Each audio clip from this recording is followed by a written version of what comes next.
भारत बनाम इंग्लैंड। इस विश्व कप से पहले अगर आप इस मुकाबले की बात करते तो आप कहते यार इस विश्व कप की प्रबल दावेदार खेल रही है डिफेंडिंग चैंपियन के खिलाफ, लेकिन half way through the stage और जब ये मुकाबला आखिरकार लखनऊ में खेला जाएगा तो भाई कहानी तो ये है, defending champion bottom of the table में है और जो दूसरी टीम है वो एक लौती टीम है इस टूर्नामेंट में जिसने अभी तक एक भी मुकाबला नहीं हारा है। 5 played 5-1 for Rohit Sharma and team. आप देख रहे हैं ESPN cricket info match day Hindi, जहां हम बिल्डअप कर रहे हैं उस मुकाबले के बारे में with Cheteshwar Pujara and Deepdas Gupta. Sir, मैं हाय हेलो वाला जमाना चले गया, I am to the point.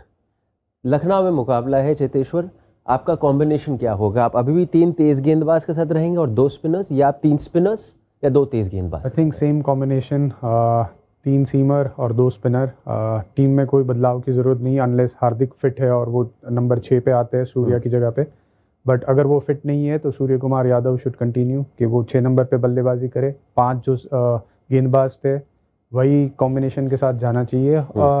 Lucknow के पिच में मुझे लग नहीं रहा है कि 3 स्पिनर की ज़रूरत है। घुमाव है सर थोड़ा बहुत मुकाबले थोड़ा है, बट आपके पास 2 स्पिनर है। देखिए जिस तरह से शमी गेंदबाजी कर रहे हैं, 5 विकेट लिए लास्ट मैच में, आपको विनिंग कॉम्बिनेशन क्यों चेंज करना है? क्योंकि जब आपका संतुलन इतना अच्छा है वहाँ पर आप आगे जाके भी कहीं, मुझे नहीं लग रहा है कि सेमीफाइनल में आप 3 स्पिनर और 2 सीमर के साथ जाओगे। तो अगर आप सेमीफाइनल का अभी से देख रहे हैं क्योंकि स्पॉट ऑलमोस्ट पक्का है, तो यहाँ पर आपको एक्सपेरिमेंट करने की ज़रूरत नहीं है। यहाँ पर इंग्लैंड टीम इतना अच्छा क्रिकेट खेल नहीं रही है, तो आपको पता है कि आपका संतुलन अच्छा है और वो संतुलन को बिगाड़ने की कोई ज़रूरत नहीं लग रही। मैं उसका एक ही काउंटर दूंगा sir, because I understand where is coming from कि मोमेंटम ना तोड़ो, जो एक सही चल रहा है उसको क्यों तोड़ने की कोशिश करो। पर अगर ये एक कंडीशन ओरिएंटेड गेम है जहाँ कंडीशंस को आप आप इंपॉर्टेंस देंगे, आप रिस्पेक्ट देंगे, ऊपर से आप कहेंगे यार वहाँ पे इंग्लैंड की टीम वो तो समझ नहीं पा रहे हैं स्पिन में क्या हो रहा है, तो फिर आप क्यों ना डालो आपके पास जब अश्विन है वहाँ पे। फेयर पॉइंट जो आप कह रहे हो, लेकिन साथ में ये भी सोचे कि 2 सीमर और खासकर जो अभी मॉडर्न डे रूल्स जो हैं जहाँ पे आप बीच के ओवर में सिर्फ 4 फील्डर है, वो थोड़ा सा आप बहुत ज़्यादा रिस्क लें। वैसे ही आप 5 बॉलर के साथ जा रहे हैं तो आपके पास छठा विकल्प है नहीं एज ऑफ नाउ। पता नहीं विराट और रोहित बॉल डाल दे तो अलग बात है, लेकिन आप 5 बॉलर के साथ जा रहे हैं तो 5 ऐसे बॉलर के साथ जाएं जो थोड़ा सा आप सेफ कह लीजिए, आप कह लीजिए कि आप मोमेंटम कंटिन्यू करना चाहते हैं, आप what ever it is. But मेरे ख्याल say that is the best option जो पूजी ने कहा। 3 सीमर, तीनों अच्छे ले में। सिराज हालांकि नए बॉल से has not bowled as well की इकोनॉमी है या मतलब ठीक है, नए बॉल से पहला स्पेल उतना अच्छा नहीं गया जितना अच्छा इस साल उन्होंने डाला है। बट अपार्ट फ्रॉम दैट मुझे नहीं लगता कि ज़्यादा चेंज करने की जरूरत नहीं है। और एक चीज़ जो मुझे लगता है इंडियन टीम ने बहुत अच्छा काम किया इस वर्ल्ड कप में, they have been very clear in their approach कि भैया ये मेरा प्लेइंग 11 है, आइडियली ये मुझे चाहिए, अगर कंडीशंस हो तो एक एक्स्ट्रा सीमर वरना एक एक्स्ट्रा स्पिनर। आई थिंक वो थॉट प्रोसेस जो है वो बहुत क्लियर दिखा है और मैं भी पूजी से अग्री करता हूँ कि भैया जब सब ठीक है डोंट चेंज इट, कंफ्यूजन की ज़रूरत नहीं है। एवरीथिंग जब गाड़ी सही साथ चल रही है ठीक ठाक चलने दें। सर, उसके लिए तो full credit must go to the coach and captain कि ये जो आपकी मैसेजिंग है what Deep is brought out right now, ये काफ़ी टाइम से हमें दिख रहा है कि Jasprit Bumrah and Mohammed Siraj are your 2 front line pacers. अगर तीसरे की आपको जरूरत मिली फ्रंट लाइन पेसर तब मोहम्मद शामी आएंगे। In that sense role clarity है और सिचुएशन जब आया तो फिर ऐसे आगे चढ़ेंगे। बिल्कुल, देखिए एक क्लियर कम्युनिकेशन है, प्लेयर को पता है कि उनका रोल क्या है, अगर वो नहीं खेल रहे तो क्यों नहीं खेल रहे और कब उनको खेलने का मौका मिलेगा। जैसे अभी अश्विन जैसे गेंदबाज है टीम में नहीं खेल रहे, बट उनको पता है कि अगर कंडीशन वैसी हुई जहाँ पर 3 स्पिनर की ज़रूरत पड़ेगी तभी वो टीम में आएंगे। तो एक एनवायरनमेंट टीम का अच्छा रहता है क्योंकि एक क्लैरिटी है प्लेयर के पास कि कब वो खेलेंगे कब नहीं खेलेंगे, कौन से मैच के लिए उनको प्रिपेयर्ड रहना है, अगर इंजरी हुई तो कौन प्लेयर टीम में आएगा। हार्दिक की इंजरी के बाद सूर्य कुमार यादव को पता था और उनको एक मैसेज भी दिया गया था कि अगर टीम में कहीं पर ज़रूरत पड़ेगी तो वो सिर्फ नंबर 6 पे खेलेंगे। ईशान किशन को नंबर 6 पे नहीं खिलाया क्योंकि उनको भी एक क्लियर मैसेज है कि अगर टॉप ऑर्डर में कहीं पर इंजरी होती है तो वो वहाँ पर टीम में आएंगे। तो एक कम्युनिकेशन बहुत क्लियर है और देखिए हर एक प्लेयर का रोल भी डिफाइंड है। अगर देखा जाए तो एक ब्रांड ऑफ क्रिकेट खेल रहे हैं कि हमें पता है कि जब पहले बल्लेबाजी करते हैं तो शुरू में पावर प्ले में 10 ओवर में हमें ज़्यादा से ज़्यादा रन बनाने हैं और उसमें रोहित शर्मा और शुभमन गिल जिस तरह से शुरुआत कर रहे हैं इनिंग की, उसी की वजह से मेरे ख्याल से जो मिडिल ऑर्डर विराट के ऊपर कम प्रेशर आ रहा है और हम देख रहे हैं कि जो फॉर्म में वो है वहाँ पर वो अगर शुरू में भी आते हैं तो वो रन कर सकते हैं, बट उनके लिए आइडियल कंडीशन मिल रही है उन्हें। तो एक शुरुआत अच्छी हो रही है और मिडिल ऑर्डर में एक क्लैरिटी है कि हमें शुरुआत अच्छी मिलेगी तो एक रन रेट अच्छा सेट हो जाएगा और वहाँ पर एंकरिंग रोल और जब एक्सेलरेट करने की ज़रूरत पड़ेगी तो एक्सेलरेट करेंगे। तो इवन बैटिंग वाइज एक क्लियर गेम प्लान है। आई गेस सर कि जब क्लैरिटी होती है तो फिर उसे एक्सेप्ट करना भी बहुत आसान होता है। जहीं रोहित शर्मा की अगर आप बात करें सर, इन टर्म्स ऑफ जो टॉप 10 में अगर आप देखें, जो इस विश्व कप में आप देखें पावर प्ले में सबसे ज़्यादा छक्के, स्ट्राइक रेट के हिसाब से is only behind I think Kusal Mendis जो कि श्रीलंका के हैं। एंड जो धुआंधार बल्लेबाजी हो रही है लाइक चेतेश्वर मेंटेन कि ये कोई प्लेटफॉर्म सेट हो रहा है, तो सबको पता है कि यहाँ प्लेटफॉर्म सेट होगा, प्लेटफॉर्म सेट होने के बाद कोहली साहब आएंगे, कोहली साहब डीप लेके जाएंगे, फिर बीच में केएल राहुल सब लोग अपना रोल प्ले करेंगे और उसी के बलबूते पे जी आगे चलेंगे। और तभी आप देख रहे हैं कि टीम जैसे चल रही है, जैसे आप कहते हैं वेल ऑयल्ड मशीन, क्योंकि सबको रोल पता है क्या करना है नहीं करना है, they are happy doing that role. अब हो ही सकता है कि कल रोहित बोले कि यार मुझे भी 100 बनाना है, मैं क्यों रिस्क लूं, मैं ठीक है मैं 30 बॉल पे 50 के बाद मैं अपना क्रिकेट खेलूंगा, मुझे भी 100 बनाना है। सो आई थिंक वो एक्सेप्टेंस और वो थॉट प्रोसेस भी मेरे ख्याल से टीम में है कि दे हैव एक्सेप्टेड कि ये मेरा रोल है और उसका जो भी नतीजा होगा वी विल टेक इट। हो सकता है कि रोहित पहले बॉल पे अभी आउट हो सकता है, हो सकता है कि वो 60 बॉल पे 100 भी बना सकते हैं, बट यू टेक इट जो आपने डिसाइड किया है कि भैया इसके दोनों चीजें हैं, but we are happy with both positive and negative. And I think इस टीम में वो दिख रहा है, वो क्लैरिटी दिख रहा है कि you're happy to take the negative consequences as well, क्योंकि होंगे, ऐसा भी हो सकता है जैसे पहले मैच में हुआ था यार 3 विकेट 2 रन पे, ऐसा भी हो सकता है, आई वोंट बी सरप्राइज फिर दोबारा ऐसा होगा। But I think the team seems to be mentally ready for it, कि ऐसा नहीं कि अगर विराट रोहित जल्दी आउट हो गए तो क्या होगा, यू नो। तो वो भी मेरे ख्याल से सबके दिमाग में है कि ऐसा भी हो सकता है, तो अगर वैसा होता है तब मेरा क्या रोल होगा, तब केएल किस तरीके से बैटिंग करेंगे, या 200 पे 2 हुआ तो फिर केएल आते हैं तो उनका फिर रोल, आई थिंक वो बहुत जरूरी है, क्योंकि it's a big tournament and पूजी विल टेल यू कि यार as a player as it is आपके दिमाग में 1000 चीजें चल रही होती हैं, ऊपर से अगर वो रोल क्लियर ना हो तो वो अलग प्रेशर। तो at least from a team management point of view the best thing is भाई ये तेरा रोल है, do the best you can and will see how it goes. Fair point. वैसे आपको बता दूं, preparing for that 5 bowlers nets में Shubman Gill, Virat Kohli and Surya Kumar Yadav ने भी गेंदबाजी करी है, तो मतलब तैयारी कर रहे हैं सर कि अगर जरूरत पड़ी, अगर कहीं पर जरूरत से ज्यादा कहीं पर इंजरी हुई, मुझे लग रहा है कि ये प्रिपरेशन इंजरी की वजह से है, क्योंकि मैं नहीं देखूंगा कि सूर्य कुमार यादव, शुभमन गिल या विराट मैच में गेंदबाजी करेंगे, छठे बॉलर की जरूरत नहीं पड़ेगी।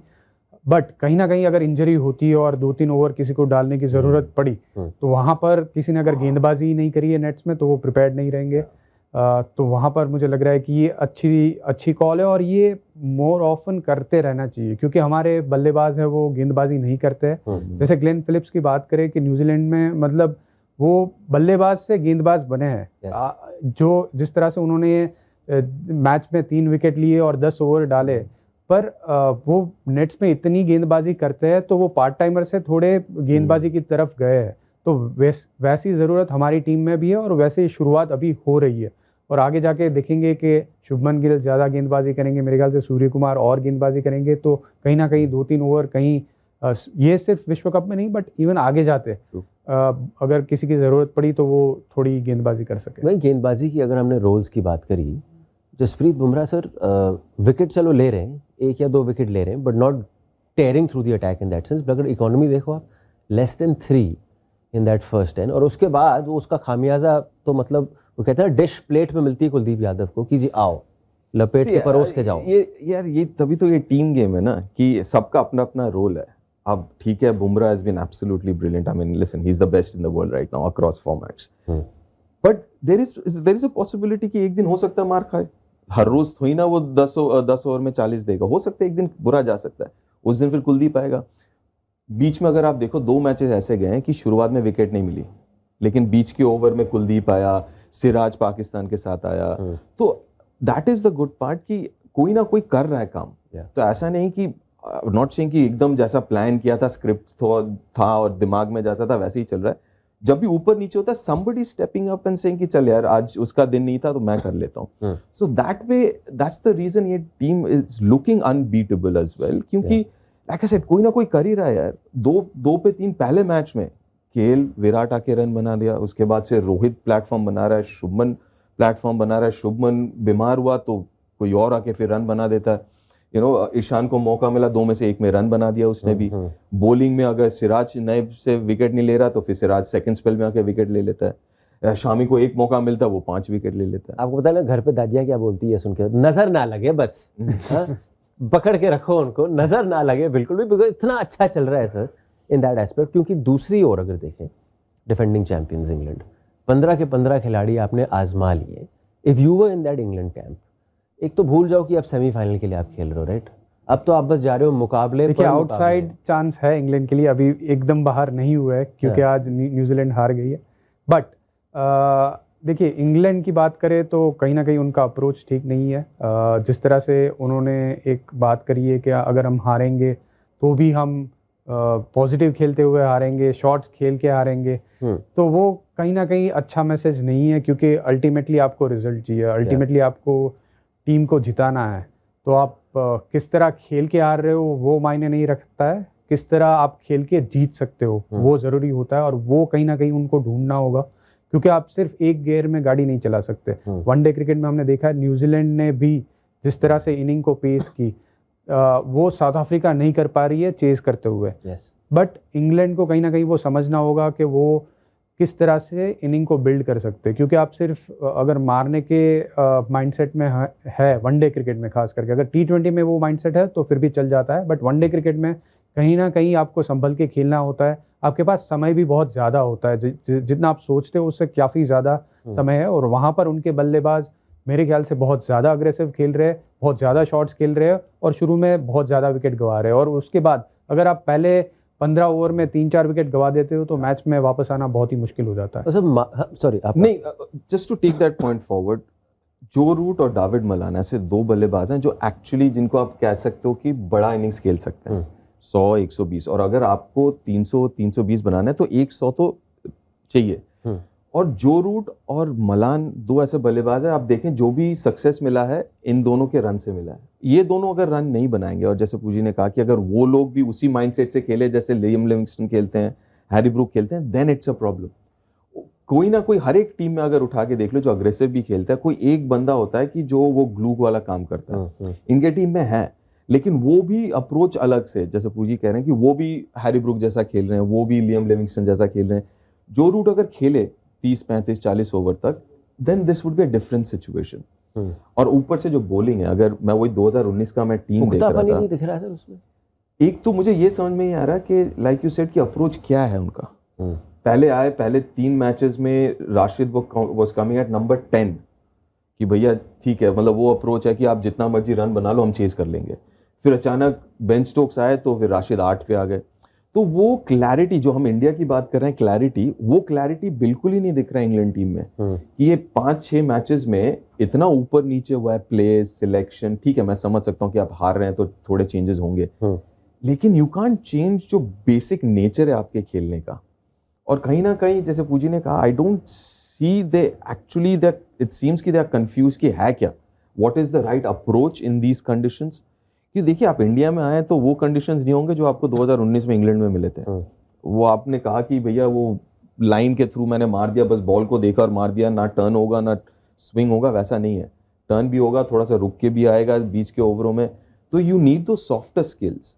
Unfortunately not too many guys वो मिडिल ऑर्डर में जिनके पास वो सॉफ्ट स्किल्स हैं. सर आखिरी सवाल है ये, और ये $1 मिलियन सवाल है. पहले ये बता दो कि कौन सी 11 आने वाली है कल इंग्लैंड की, कौन गेंदबाज आने वाला है, आप मुझे ये बता दो. उनका प्लेइंग कॉम्बिनेशन क्या होने वाला है, मैं तो यही पूछ रहा हूँ आपसे. देखिए जो भी हो, मुझे लग रहा है कि हैरी ब्रूक को प्लेइंग 11 में होना चाहिए. उनको लास्ट मैच में नहीं खिलाया, वो मेरे लिए बहुत सरप्राइजिंग था. क्योंकि वो ऐसे बल्लेबाज है जिन्होंने बहुत रन बनाए हैं. खास करके लास्ट 1-1.5 साल की बात करें, IPL खेले, वहाँ पर रन बनाया, तो एक एक्सपीरियंस है. और इवन ये विश्व कप में भी वो रन बनाए उन्होंने. तो बेन स्टोक्स के आने की वजह से आप उनको ड्रॉप नहीं कर सकते. मेरे ख्याल से वो एक की रोल प्ले करते हैं. लायम लिविंगस्टन की जगह पे मेरे ख्याल से हैरी ब्रूक को खिला सकते हैं.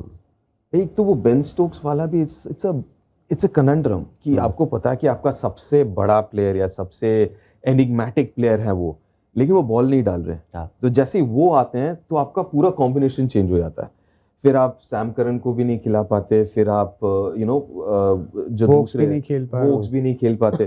तो सडनली आपका जो इनिशियल माइंडसेट था, इनिशियल टीम था, उससे कंप्लीट डिपार्चर अभी जो आप देख रहे हैं. तो कहीं ना कहीं it's a conundrum. I mean obviously जब बेन स्टोक्स अवेलेबल है आप खिलाना चाहेंगे, लेकिन उसका फिर इफेक्ट जो दूसरों पे पड़ता है या टीम पे पड़ता है, that's like I said, it's a confusing thing. Team sheet पे आ जाएगा सर, आई थिंक अगर वो कहेंगे क्या 11 खिलाड़ी, वहाँ पे भी क्वेश्चन मार्क ही आ जाएगा, कोई लिख के दे देगा। Cheteshwar Deep, thank you so much for joining us on the show.